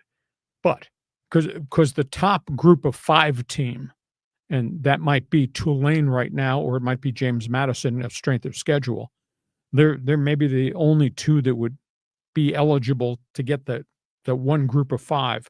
But next year, Aztecs go Pac-12. Aztecs football is better than probably everything else that's in the Pac-12 right now. Next year, the Pac-12 gets a guarantee in the college football playoffs. So San Diego State can propel this. If they go 10-2 and then win the Mountain West to be 11-2, that's their calling card going into the Pac-12, which means they're probably a better Pac-12 team than anybody. So at this point, yes, they are small potatoes. But you haven't given me an examination explanation as to why nobody goes to the games, because we experienced that in the Marshall Falk era when I broadcast the games. They drew 48,000 fans a game. It was absolutely amazing. And there's some 50,000 crowds. None of that's possible at Snapdragon because people aren't showing up. I don't understand why, aside from prices. Or maybe it's the mental issue of small potatoes. We're not big time. Now, John, go ahead and respond. The Tulane coach was saying that we're not very good, in one of his press conferences, even though they're in a position to maybe get into the playoff. And I know some people online were using that as an excuse to say, well, we shouldn't have a 12-team playoff. We really should only have 8 or 4. I'm like, no, man, open it up. I like seeing, these smaller teams get a shot, especially if they legitimately won their conference, or in this case, were the premier team of the group of five. So, yeah, that's all good. The Aztecs, they're, they should be getting more love in our community. There's a ton of support for college football in this community. They just don't show up, and it doesn't make sense to me. And I wonder if the more we harp about no one showing up, does that reinforce the reason that people don't show up? Okay. Somebody who's an Aztec alum, put a star next to your name when you sign in, and just explain to us why Aztec fans aren't supporting the team. I mean, I told you, I put Sean Lewis on the spot at his Monday press conference. I was the one that asked the question. And he said, we did our job. We're 10-2. He did not infer that you have not done your job, but he said, we've done our job at finished 10-2, which I hope they will against New Mexico. Okay, John, next one. Yeah, that New Mexico game isn't going to be a cupcake. Okay, let's go here to Matt. Thank you, Matt. Hey, I've told you for months the Clips are in trouble. I really hoped that the help that these veterans, these one-year rentals would give them would put them over the top. And none of these guys are playing. I mean, it's absolutely shocking. Nobody's contributing. Chris Paul's averaging 2 points a game and hardly getting any minutes at all. John Collins, from a statistics standpoint, totally disappeared. And this guy was a go-to forward in Utah, and before that in Atlanta. And Brook Lopez is not getting a lot of minutes. He was supposed to be equal time with Zubac. That has not happened. And Batum is a mystery. He's supposed to be a three-point shooter. He's been there for a while. And Bogdanovich, he's had injury problems, but they got 5 guys collectively that are key components of this roster coming off the bench, not contributing. That's weird. Like I said, I think Ballmer's getting ripped off here, so, and you were even saying that Chris Paul announced he's going to retire at the end of the season, right? So it's like a lame duck year for him too. I mean, so, is there going to be a swan song goodbye to Chris Paul? Probably not. He's just going to evaporate at the end of the season, probably get hurt and finish the year on the injured list. Yeah, they got problems. They really do. They're 5-12, and it's not. I don't think it's Tyrone Lue's fault. It's just the fact they just don't have enough people. Tyrone Lue. All right, let's go here to Casey. Hey guys, how about my Rams? As they were great on both sides of the football, and love that interception by Jacoby Durant. They got so many athletes, and those guys on defense. I mean, the look in their eyes, like, John, we're coming to get your quarterback. What the hell are you going to do about it? I mean, they play with their hair on fire. What a collection of people. Les Snead and Sean McVay have stockpiled on the defensive side of the football. And they got a young linebacker that just dominant. It's just everywhere making plays. And it was just like a later round draft pick. So really good team. And Matthew Stafford, 30 touchdowns and 2 interceptions. My goodness. Next sentence out of anybody's mouth from the national media ought to be Matthew Stafford -MVP candidate. Oh yeah, he's just having a hell of a run. And I saw a piece about him, and they reminded me that he's like friends with Clayton Kershaw. Sure. So I mean, what about a dynamic duo there? But did you see the post-game interview with Davante Adams? I mean, he was just beaming. It's like, oh, this is a great organization, and I got my guy quarterback throwing me the ball, and I got the head coach, and he knows the right scheme, the right play at the right time. I mean, he's finally landed in paradise after being exiled from Aaron Rodgers. AKA being in Raiderville. Yeah, that wasn't any good. No, not at all. So, I mean, this is his last go-round. He's got a lot of miles on him as a veteran receiver. But, boy, they got every component offensively you'd want. Offensive line has stayed free of injuries for the most part. Stafford has stayed upright. They do power the ball with Kyron Williams. They got Blake Corum as their third down back, the little guy from Michigan. I mean, what Puka Nakua's done, you can't cover him. And then you add in Devontae. Now they just got Tutu Atwell back today. They took him off injured reserve. Their tight ends are very competitive. I mean, they've got every component. Very good team. The whole depth chart. I love it. Okay, here's a couple of quick hits from our friends up in Winnipeg. From Kenny's Water Bottle. Hello from Winnipeg. Schickster says, go Jets, go. Winnipeg. No, not that stupid NFL. And Derek says, yeah, go Jets, go. Yay, oh Canada Network. Twimby here says, hey, Schickster, that's good because those Jets ain't going nowheres. What do you think about the Winnipeg Jets, Lee? Pretty good team. Very deep. A lot of different goal scoring. Don't like the fact that Hellebuck got hurt, but it's a really good hockey team. Western Conference is pretty doggone tough. Oh, hell yeah. At the same time. We started this thing. I mean, a lot of people don't know this, and I didn't think John really knew this. I do NFL, what we call NFL notebook segments every week on all sports stations or podcasts in Toronto, Winnipeg, Edmonton, and occasionally the guys from Montreal will call, or guy from Vancouver. And I do stuff with the Canadian guys. So I came up with this O Canada network. So that's where that all came from. So to my guys in Winnipeg, I'm down here, but I know you're up there. I want you to have a 1919 on me. 1919 is their favorite beer. That's what the Winnipeg fans drink there. Right on. And again, I spent time in Winnipeg. A lot of people don't know this. I broadcast hockey. I was in World Hockey Association. So we go through Winnipeg. Damn wind. Portage in Maine. Coldest street corner in North America in downtown Winnipeg. Listen to you, man. Like, I'm one of you, Canada. I am. You know, and yeah, I remember you always told me about like when the Hello Canada, you know, or excuse me, O Canada, the national anthem, the guy in the stands would sing that with in Edmonton. And that was in Edmonton. I mean, so you turned me on to that whole thing. So yeah, you've got some Canadian in you. You've got family up in Nova Scotia, don't you? Yes. Yeah, there you go. So you're legit. All right, I'm one of you, more or less. Okay. All right, let's go to Callan. Afternoon, gents. I'm about to head out to Snapdragon for San Diego FC against Minnesota United.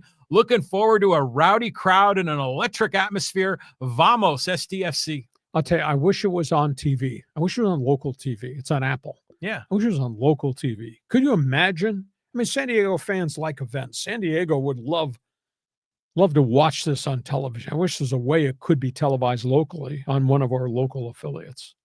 Well, you know, they changed the deal, the TV deal. Yeah, they're getting rid of that specialty channel. Right. So basically, you have an Apple TV subscription, and then you had to buy a special MLS pass that was like $90 for the season. And so I bought that just so I can watch the games. But next year, you're not going to need that extra $90 subscription. Right. Just the baseline Apple TV will get it done for you, which is good. You know, so, you know, it is interesting because KUSI made the commitment to televise San Diego State games. They picked up some non-conference games. So but you know, with MLS and that deal with Apple, they probably have an exclusive deal, right? That's my guess. I wish it was on TV. The soccer fans would be there. 32,000 wearing the colors with the flags and the hats and the sombreros. Azul and chrome. They'll be there. But to expose a championship playoff game to the mass who might not have followed the team very much or doesn't follow MLS or maybe doesn't really get exposed to soccer, my God, could that help them market the sport? Soccer's gone crazy here. We've got obviously SDFC. We got the Wave, the women's team, which has won in the past. USD went to the NCAAs last year. Unfortunately, just got knocked out in the first round of their game on Sunday night here when they lost to Grand Canyon. Here's the weird part of that. So the NCAA playoffs just began in soccer, men's soccer, and USD was 13th in the country. Anyhow, they lost a tough game. Number 1, Vermont got knocked out in the first round. Number 2, number 3, number 5. Wow. All these national names, Virginia, Princeton, I forget who the others were, but plus Vermont, the defending champion, all got eliminated in the first round of the playoffs on Sunday. Crazy. Yeah. I know Mark Ziegler was saying how the NCAA tournament for soccer is like the last bastion of where the little guy has a chance to win. You know, so it's tough seeing, you know, some of those teams go down, but you know, USD, you got to give credit. I mean, their baseball program has been very good over the years. They've had moments in basketball. So, you know, that's a solid university. Brian Quinn's done a great job there. You know, the former San Diego soccer star has been there. Kind of works in the spotlight from Northern Ireland. He's done the San Diego Sockers. Right? Yeah, way back. Great coach. Great personality. So, but maybe we just start to call this place Soccer City. The voters said no, but the name still rings true. Okay, good to hear from you, Callum. Enjoy the game. Okay, there's a bunch of happy Thanksgiving messages. This one's from John. Happy Thanksgiving, Lee and John. Thankful that not only are you guys streaming out from Baja to the Canadian Rockies, you're streaming the East Coast too, from Miami to the Outer Banks and up to Newfoundland. All righty. John was here for a long time in the military, is retired back there in and around the Washington, D.C. area. He's been a follower for a long time. Happy holidays to you, John. Okay, move on. Well, you're one of those. It's Newfoundland? Newfoundland, right? Not Newfoundland. It's one of the trips, international trips. It's still on my bucket list to go. I want to go. This sounds stupid. I want to go to Labrador and Newfoundland. I've been everywhere in Canada, you know, from Quebec all the way to Vancouver and up through the western provinces. I was supposed to go to Newfoundland and Labrador, but COVID started, and we had to put that trip on the back burner. I have not gotten there. I want to go there one time. It's like coastal New England squared. Cool. I mean, that sounds really great. Yeah. Now, I don't know if we could do a podcast from Newfoundland, but anything's possible. Well, we've done it, you know, multiple times, you know, so we got to make that happen. Yeah. Okay, let's keep going. We'll go here to Carlos. Hey, LA Rams, #1 seed in the NFC as of today. Wouldn't that be awesome for the LA to win the Super Bowl on San Francisco's home field? Go Lakers. Well, LA is playing really well, and we got, 5 weeks left? Got to keep the rest of the roster healthy, keep that quarterback standing. But this has been a spectacular story. I thought they were really good when the season started, but again, you have to prove it, and you got to not have any catastrophic injuries, and so far, so good. Knock on wood, but McVay's done a phenomenal job. And that Matthew Stafford is such a gamer, such a winner. I'd love to see him in a Super Bowl, to have that opportunity again. Well, you know, going back to the Stafford-Kershaw thing, I mean, Kershaw just won the World Series. Yeah. Imagine if his buddy Stafford won the Super Bowl. Yep. I mean, that could legitimately happen. And both of those guys, by the way, they have the beard and with a lot of gray, you know, kind of coming in. You could tell they're like same age, same kind of style, the whole thing. Yeah. Well, Matthew Stafford's 37. He's playing like he's 27. That's what they were saying on TV. He's playing like when he was really young because he's so sharp, so athletic, knows all the right buttons to push. I mean, what a thrill. I mean, the Rams, man, you know, when did they win the Super Bowl? That was like 3-4 years ago. Yeah.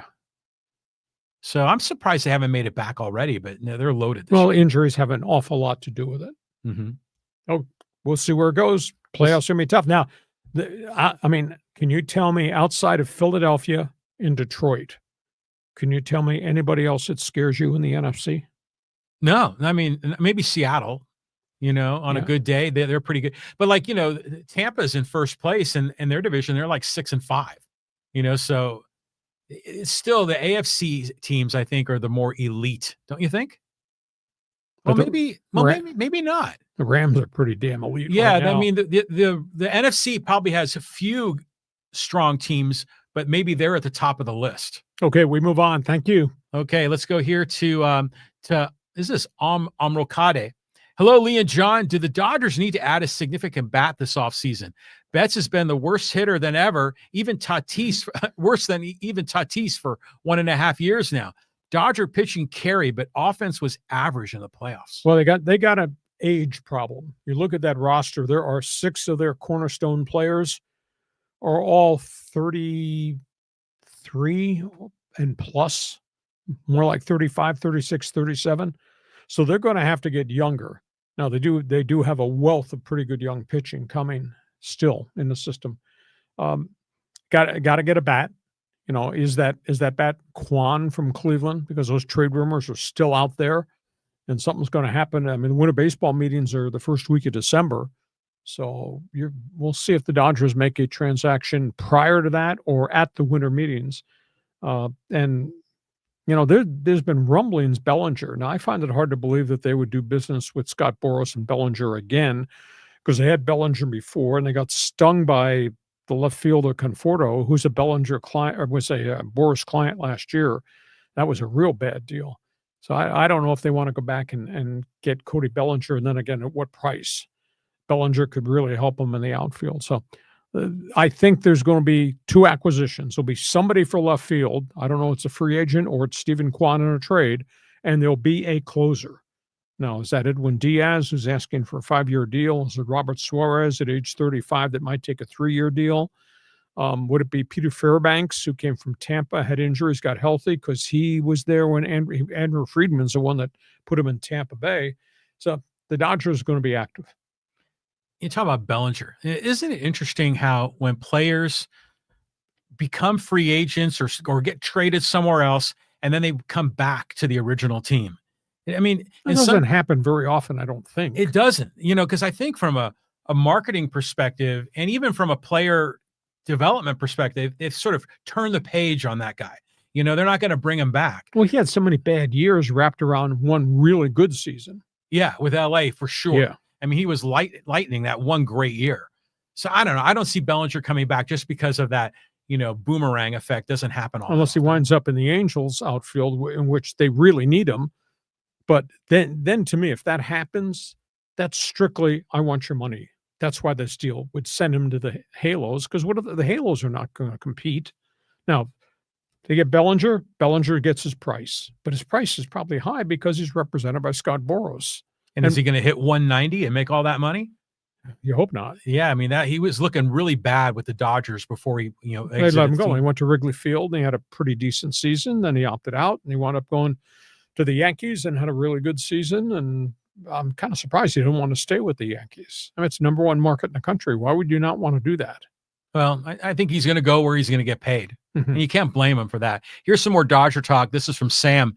Hey, personally, more defense and a high leverage pitcher more than a bat. Quan trade would be sweet. Well, they've got everything that Cleveland would want. They got multiples of pitching. They've got at least one good young AA outfielder, though the Dodgers historically don't trade their prime prospects. And John and I, we've done this podcast for 3 years in a row. And once we get through the trade deadline at the winter meetings, we look at each other and I say, John, can you believe they did this? And they got this acquisition and they didn't give up any of their cornerstone guys in the organization. Right. I've said that every January. Yeah.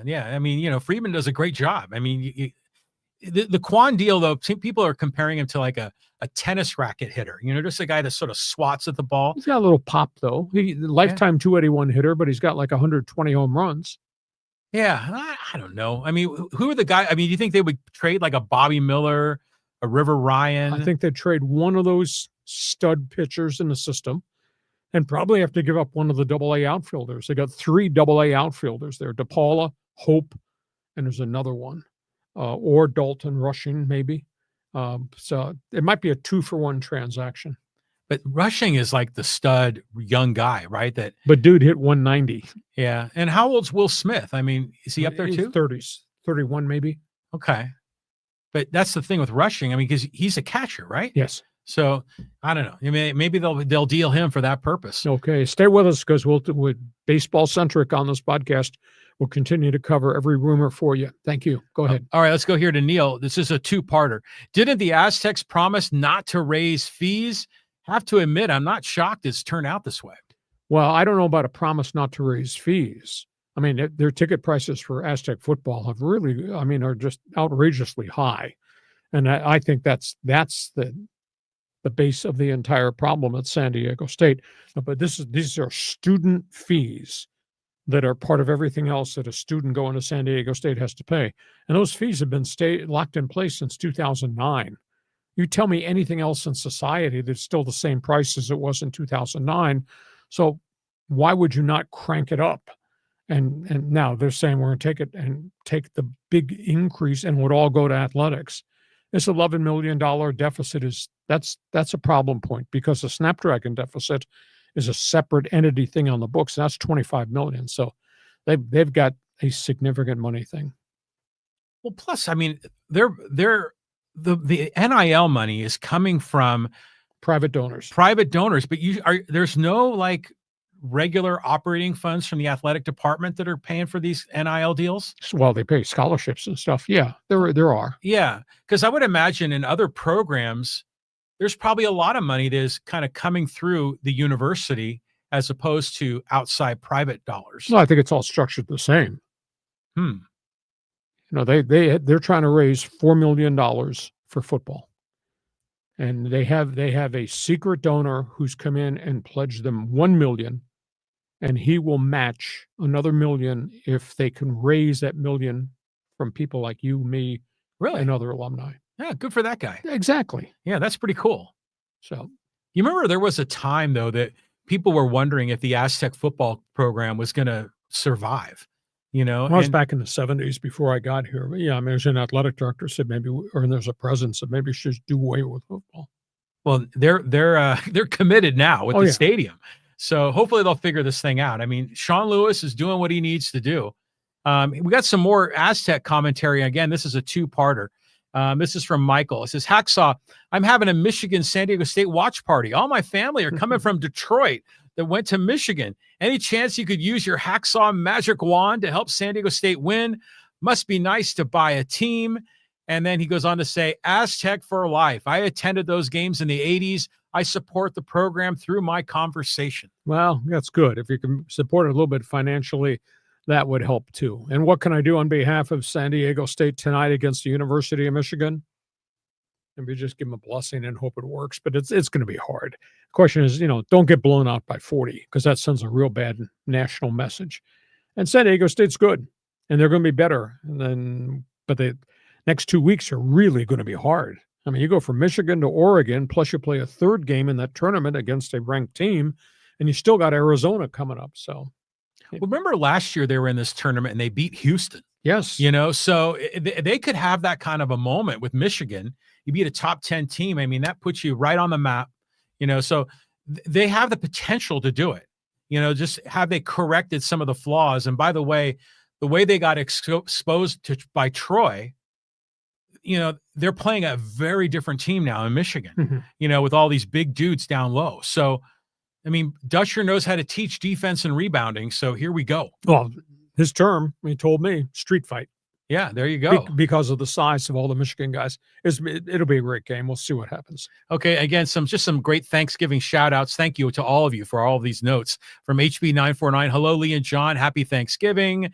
Derek says, happy Thanksgiving to all my American friends. And then we get from Arnie, happy Thanksgiving to Saw and John. And by the way, he likes an extra piece of pumpkin pie. Yeah, exactly. I've been in this house during the holiday. I know. All right. And then Mike says here, he goes, show me your lightning bolt. Okay, let's keep on going down the list and trying to get everybody in here at least once if I can. And here, let's go here.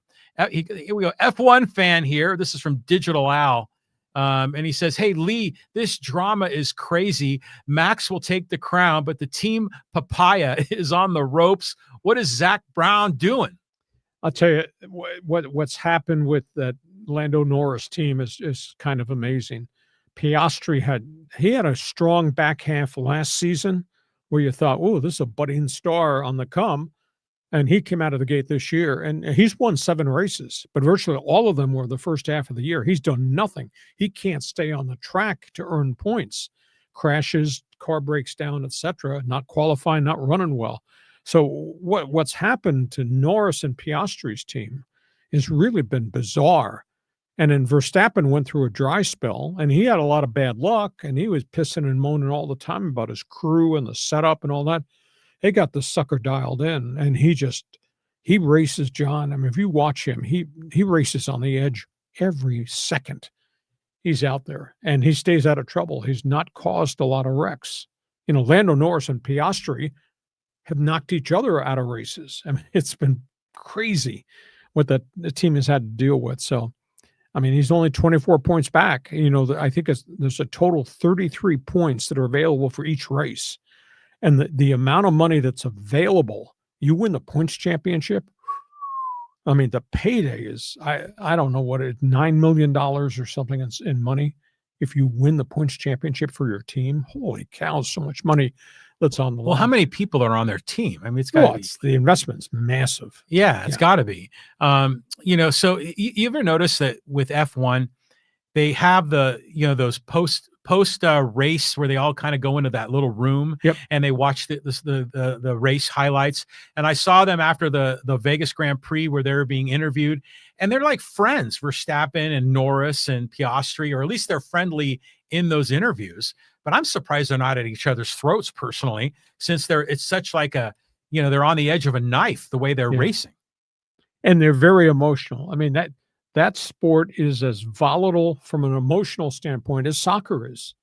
I mean, and I do a lot. I follow the English Premier League a lot. And there's a lot of people that are emotionally up and down all the time. I love you. You don't love me. And F1's drivers are the same thing too. I mean, the stuff that comes out of their mouths in the post-race press conferences is wow. Ferrari's got its hands full dealing with their two guys because Leclerc and Lewis Hamilton are so angry at what's happened to their team this season, and they're taking it out on everybody. So. Yeah, you got to handle that better. I mean, it's one thing to say, I suck. All right. If you've had a bad night. But they say you suck. And they say it on the headsets during the race. Yes. Where the national media can hear all this stuff. Yeah, that's just wrong. Is you're throwing your people under the bus. Yeah. They're getting paid, they want to win. They're competitive, but you got to handle that properly. Okay. F1 fan, thanks for joining us. Hope you stay on this podcast all the time. Go ahead, John. All right, let's go here back to Derek. He goes, Jofa, which we were talking about that mouth guard in hockey, Jofa is a manufacturer. They made that useless plastic shell Gretzky used to wear. Mm-hmm. I do remember Gretzky wearing those because I remember I used to wear those when I used to race bicycle motocross. Back in the late 70s, early 80s. That's when you were stupid. Yeah, when I was stupid. But you'll see motorcycle motocross as well. Like some of them will wear those back in the day before they've had those full face helmets. Right. They're helpful, but you don't want to get hit in the mouth with a puck. And a lot of that stuff is just accidental. I mean, there's so much stuff with people in front of the net and sticks, and guys get hit with pucks, and it's just. The throat guard thing is the thing that I think the NHL really needs to make that mandatory, because we had the terrible death of the pro hockey player, the New York Islander guy that went to England and died 2 years ago. Terrible story. Yeah, it's brutal. Yep. Okay, let's get some social media in here, and we're going to go to L Hotshot Towers talking Dodgers. About time you say some truth.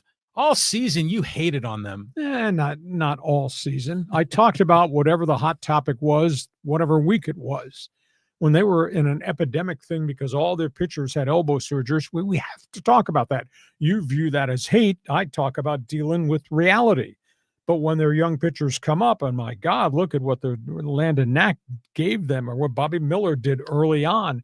We talk about that too. I don't hate on anybody. I just present the information that's available that day. And the story the first week of May might be different than the story the third week of June, and obviously really different at the end of the season. So this is awesome because L Hotshot is an Instagram handle, and Instagram is your hacksaw commentary videos on Instagram just get lit up when you talk Dodgers. Mm-hmm.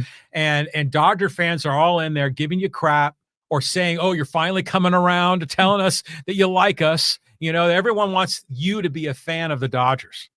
I'm a fan of the sport, but I cover the stories the way they should be covered. Yeah. Okay. All right. Let's go here. This is timely. This is about Lane Kiffin. This is from Word Nerd. He goes, hey, didn't mention that 1 year at Tennessee where he did a really good job before dropping Tennessee without notice like a sack of lead to take over at SoCal. I would probably hire him. However, I wouldn't give him a lifetime contract for more than Kirby's making. That is exactly what Florida and LSU are preparing to do. Well, this was their bye week at Ole Miss, and he spent the weekend in Gainesville meeting with the people at Florida and then to Baton Rouge to meet LSU. I was told that the Florida package could be as high as a total of $90 million package. Now, that might be 10 years, whatever. Great coach. And maybe he's a better coach now and a better recruiter now than he was at USC, because I was kind of really disappointed at Southern Cal. But at the end of the day, what he did at Mississippi is pretty impressive, because that's a tough place to recruit to. There's not a ton of Ole Miss football tradition, but it is the flagship school in the state, and they do love Rebels football. He's done a great job, and obviously he's got boosters, etc. So I think he's gone. They're going to announce after the Egg Bowl game this weekend, Ole Miss, Mississippi State. I would assume he will announce he's exiting, and he's done a good job there. What about Lane Kiffin to the New York Giants? You think something like that could happen? He's been in and out of the NFL. I mean, he was with the Raiders and Al Davis fired him. I don't think so. I think he's a college guy. Now, what's the deal? Egg Bowl. Do you know the history behind that? Why is it called the Egg Bowl? Well, I think farming is huge in Mississippi. Okay. Cotton farming, and I think poultry farming, meat farming. So that's probably the history of Ole Miss, Mississippi State. You're the one that's got the smartphone. Look that stuff up, brother. I just want to figure you know a lot. I know everything about everything. Yeah, well, this is one I'm trying to stump you. Okay, and then when you think of Ole Miss football, I mean, you think of Eli Manning, but what are the other names? I mean, did Archie Manning go there too, or was he an LSU guy? No, where did he go? Oh man, you asked me too quickly. I know everything. I do. Sometimes it's not available. Okay. Information overload. Ole Miss has had some individual good players. They are the flagship. Mississippi State has always been a runner-up. Southern Mississippi's even farther back than them, and that's where Brett Favre came from. So, boy, yes, I don't know. I can't remember where Archie Manning went. I don't think it was Ole Miss. Might have been LSU. Yeah. Yeah, I'm not sure. I can't. For some reason, I thought it was Ole Miss. Okay, let's go here. Let's talk UCLA football. This is from Flash Bainey. Talking about UCLA is a mess. He goes, make that 3-8. Nice game, losing 48-14. Any chance they could go back to the Pac-12? No, I mean they desperately did this for money to get to the Big Ten. They have this massive debt in their athletic department. So no, this is a financial move. Hasn't been received very well from UCLA alums and donors. They need to win. Now they're winning in basketball, but they need to win in football, and they need to draw in football. And their crowds at the Rose Bowl are just pathetic. So whoever comes in the front door, it's got to be a really good hire with a lot of energy who's going to bring oomph to their national recruiting. Now you were saying Rick Neuheisel to Oregon State, maybe? Yeah, that rumor just surfed. I mean, I find it hard. Why would he come back to UCLA? Did he have a good run there? No. Well, he'd been in Colorado, had been at the University of Washington, was at UCLA. He did okay, but he wasn't dominant. He got let go at all those places. So I heard that. I said, really?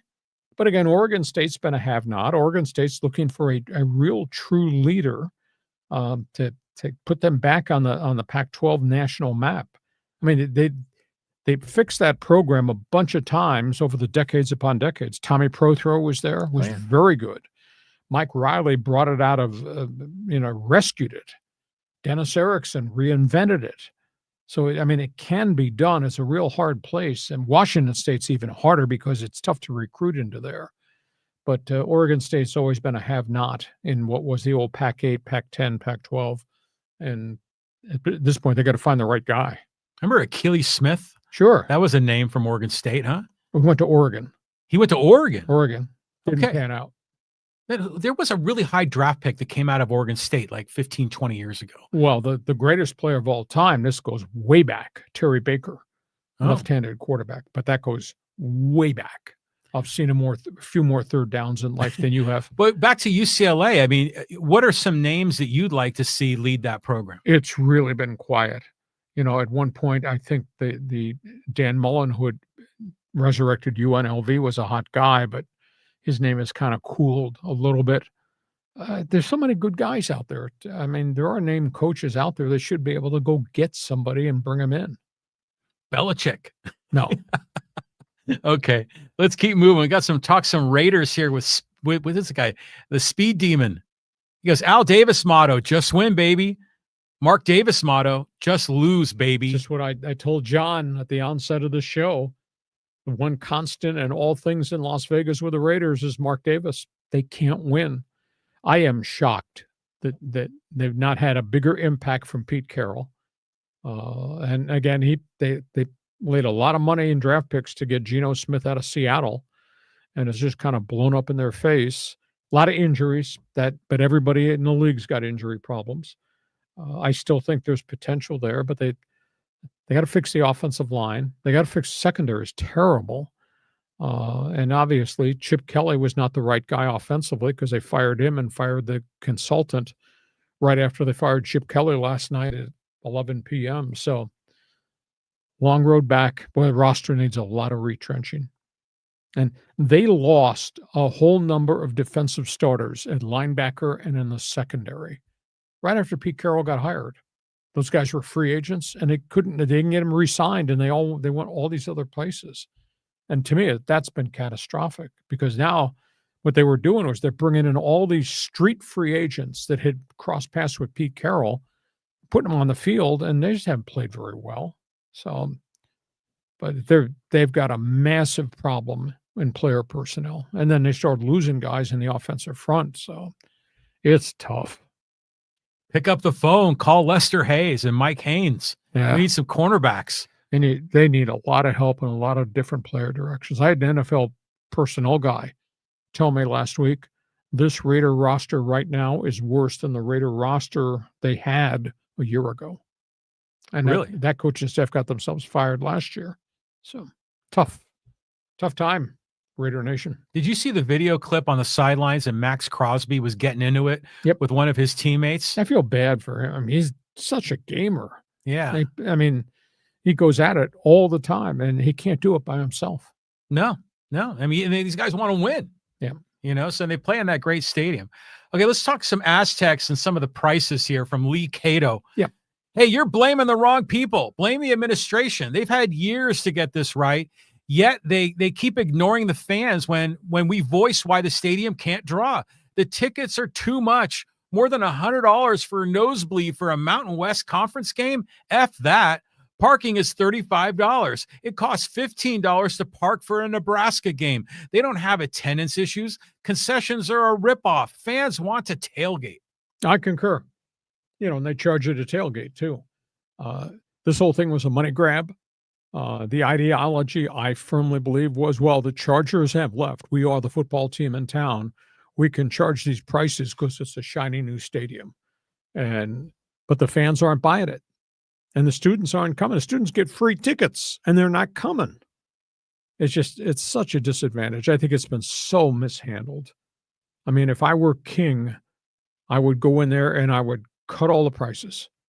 I'd charge $40 for top ticket, and I'd charge $20 for the rest of the seats, and I'd cut that damn parking from $40 to $50 down to $10 and cut the concessions. I'd rather have $32,000 at my prices than have $15,000 at their prices, and a bunch of those are ticket giveaways. That's the only way we're going to solve it. And you got to win.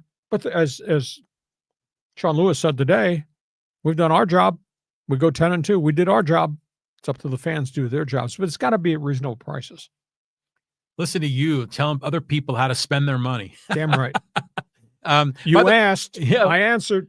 By the way, the parking ain't $35. It's $55. I saw the sign.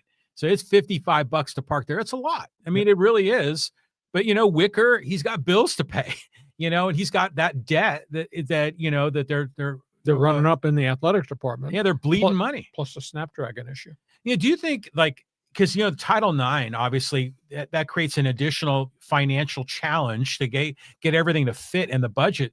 Would the Aztecs ever drop other sports? I would hope not, because I think as a true Division I team, I think there's a number you have to have. I think you might have to have 18 intercollegiate sports, and they have to be balanced, men and women.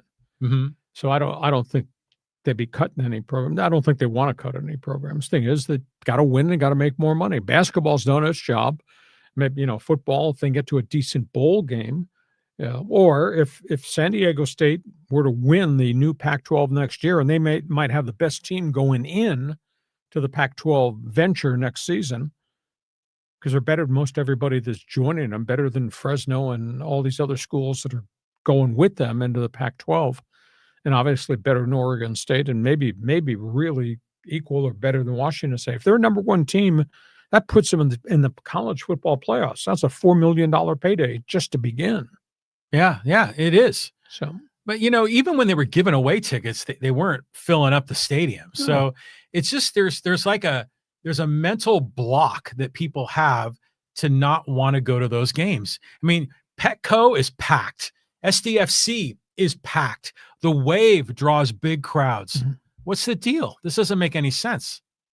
That the Aztecs can't draw. I mean, they're winning. Well, as Lucato said, prices are way too steep.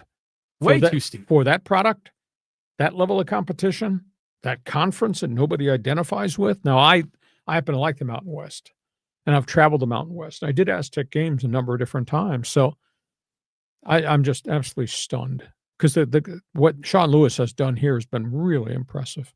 Yeah. I mean, he's fulfilling his job description. And it's really weird because on the other hill, USD just finished their season at 8-4. Brandon Moore's done a really good job, making Torero football good again. Nobody goes to their games. Nobody. But it's almost like a club sport. Yeah, it is. And they're in a conference at Pioneer Conference with the University of Dayton and Presbyterian in South Carolina. That's a weird conference. I wish USD would go 1AA. If they played the Big Sky Conference against Montana State, Idaho State, you could identify with that conference, but that means scholarships. And 1AA scholarship number is, I think, 60. Well, isn't Montana State going into the Mountain West, or there was talk about that? No, wasn't they're not going in. Hawaii or UTEP, those guys are going in.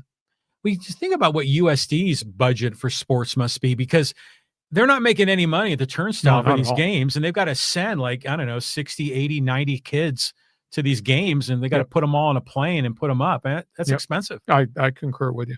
So we'll see where it goes. Aztec football to me has been pretty impressive. And although we don't talk about it often and they don't hardly get any ink at all at USD, what Brandon Moore has done in 2 years at USD with transfers is, to go 8-4, and that conference is kind of cool. They just missed going to the 1AA playoffs by one game. So, okay, listen, we hope you have enjoyed this podcast. Just a program note, we're off on Thanksgiving because of travel issues. We won't have a podcast at the end of the week, but we'll be back Monday at 1:30. Just a reminder, I write about sports every day. It's on my website, leehacksawhamilton.com. Check it. You give me 5 minutes in the morning, I'll give you every sports story there is. I think you'll like it. Want you to share, want you to subscribe. Tell everybody what we do Mondays and Thursdays. Subscribe, because then you will get the alert every time we put new things up on the YouTube channel. Give us a thumbs up, hit the follow button, give us a 5-star rating. It really helps us immensely. We appreciate all you fans. We've been on this for 3 years. The numbers that we've built in terms of followers on social media is just staggering. It's all John's fault. He's the one that created this whole podcast. But happy Thanksgiving to you. John, I know you'll be on the road. Happy Thanksgiving. We'll see you come Monday. You will enjoy turkey, pumpkin pie, and we'll see you back here Monday at 1:30. Back here Monday. Looking forward to it, Lee. Happy holiday. You too. And happy holiday to you. Thanks as always for being with us on Hacksaw's Headlines. Join us again for Hacksaw's Headlines on YouTube, Facebook, and Twitter. And find the audio version on your favorite podcast app. For more content, go to leehacksawhamilton.com.